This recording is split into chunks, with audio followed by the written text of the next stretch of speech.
સાબરકાંઠાથી એક મહત્વના સમાચાર સામે આવી રહ્યા છે। ઈડરની પાર્શ્વ હોસ્પિટલમાં સારવાર દરમિયાન પુરુષનું મોત થયાનો મોટો મામલો સામે આવ્યો છે।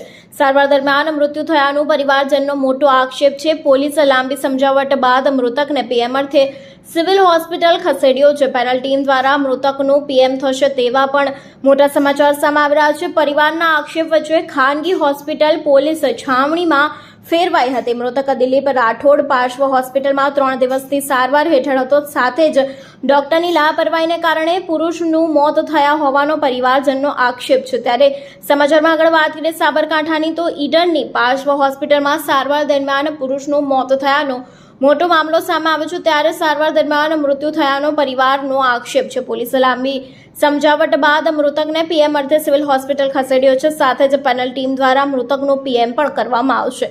પરિવારના આક્ષેપ વચ્ચે ખાનગી હોસ્પિટલ પોલીસની છાવણીમાં ફેરવાઈ હતી અને પોલીસનો ચુસ્ત બંદોબસ્ત પણ ત્યાં જોવા મળ્યો હતો।